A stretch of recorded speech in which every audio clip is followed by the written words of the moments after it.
My dear students, मैं DC Chaudhary, प्रवक्ता भौतिक विज्ञान, आदित्य बिरला इंटरमीडिएट कॉलेज, आप सभी का ऑनलाइन क्लास में स्वागत है। बच्चों, मैं क्लास 12th के सब्जेक्ट फिजिक्स की ओर आप सभी का ध्यान आकर्षित करना चाहूँगा। बच्चों, इस पेपर में कुल 10 यूनिट हैं और सभी यूनिट पढ़ना कंपलसरी है। प्रत्येक यूनिट के मार्क्स प्री डिफाइंड हैं, अर्थात पहले से निर्धारित हैं। ये जरूरी नहीं है कि सभी यूनिटों के मार्क्स बराबर हैं। कोई यूनिट 4 नंबर की, कोई 6 की है, कोई 7 की है, कोई 8 की है, कोई 13 की भी है। इस प्रकार से सभी 10 यूनिटों के मार्क्स जोड़े जाएं तो 70 नंबर बनते हैं। अतः आपका फिजिक्स का थ्योरी का पेपर 70 मार्क्स का है, 30 नंबर का प्रैक्टिकल है। अब हम बात करते हैं बच्चों इस पेपर की पहली यूनिट की। पहली यूनिट का नाम है स्थिर वैद्युत की, जिसे इंग्लिश में इलेक्ट्रोस्टैटिक्स कहते हैं। तो आपके दिमाग में क्वेश्चन आ रहा होगा कि स्थिर वैद्युत की क्या है। तो इसका आंसर बच्चों हम बाद में देंगे। बच्चों, इस यूनिट में 3 चैप्टर हैं, जिसमें जो पहला चैप्टर है उसका नाम है वैद्युतावेश तथा वैद्युत क्षेत्र। इस चैप्टर के अंदर पहला टॉपिक है वैद्युत आवेश, जिसे इंग्लिश में इलेक्ट्रिक चार्ज कहते हैं। ये टॉपिक समझना आप लोगों के लिए बहुत ज़रूरी है, क्योंकि इस पूरे चैप्टर को, या हम ये कहें पूरी यूनिट को समझना है तो वैद्युत आवेश को समझना बहुत ज़रूरी है। तो चलिए हम बात करते हैं वैद्युत आवेश की। बच्चों, आज से लगभग 2500 वर्ष पूर्व एक प्रसिद्ध यूनानी दार्शनिक थैल्स ने देखा कि एक अंबर नामक पदार्थ को ऊन से रगड़ते हैं तो उसमें हल्की वस्तुओं जैसे कागज के टुकड़े, तिनके, धूल के कणों, पंखों आदि को अपनी ओर आकर्षित करने का गुण उत्पन्न हो जाता है। परंतु बच्चों, उस समय इस महत्व को कोई वरीयता नहीं दी गई और बहुत साल निकल गए। इसके बाद सन 1600 ईस्वी में इंग्लैंड के एक प्रसिद्ध वैज्ञानिक गिलबर्ट ने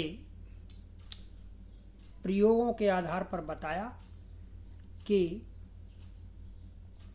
अंबर की भांति और भी अन्य पदार्थ जैसे कांच, गंधक, रेशम, रबड़, बिल्ली की खाल, आबनूस आदि को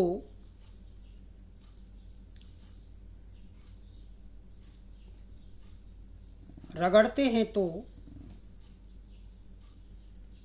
इनमें भी अंबर की भांति हल्की वस्तुओं को आकर्षित करने का गुण उत्पन्न हो जाता है। अतः बच्चों, इसे सरल शब्दों में समझा जाए तो हम इस प्रकार कह सकते हैं कि जब दो वस्तुओं को आपस में रगड़ते हैं तो उन पर एक इस प्रकार का गुण उत्पन्न हो जाता है कि जिसके कारण वे हल्की वस्तुओं को अपनी ओर आकर्षित करती हैं। वस्तुओं के इस गुण को वैद्युत आवेश कहते हैं। जिन वस्तुओं पर यह गुण उत्पन्न होता है उन वस्तुओं को अथवा पदार्थों को आवेशित वस्तुएं या वैद्युतमयी, और इंग्लिश में कहें तो इलेक्ट्रीफाइड कहते हैं। चूंकि यह गुण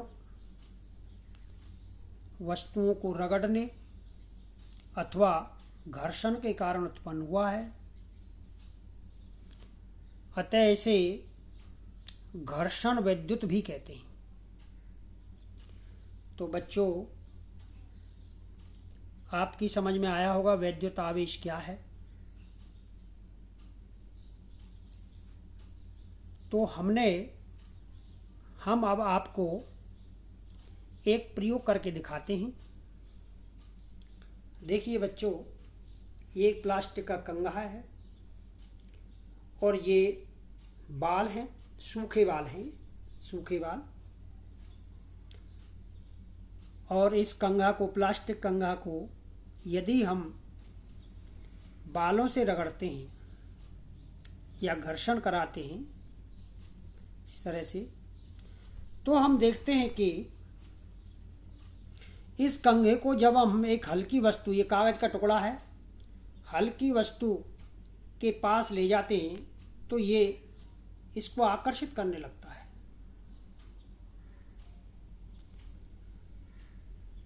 तो इस कंघे में यह गुण कैसे उत्पन्न हुआ? कैसे उत्पन्न हुआ? ये घर्षण के कारण या रगड़ने के कारण।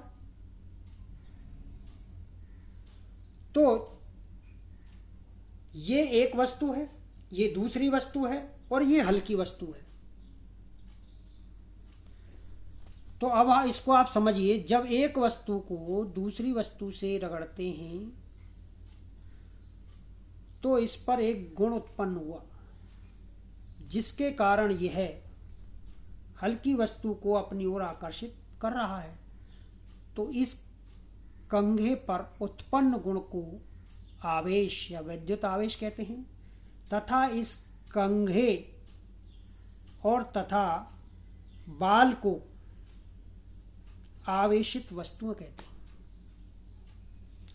तो बच्चों, आपकी समझ में आया होगा। आप भी करके देखें कि वैद्युत आवेश क्या है।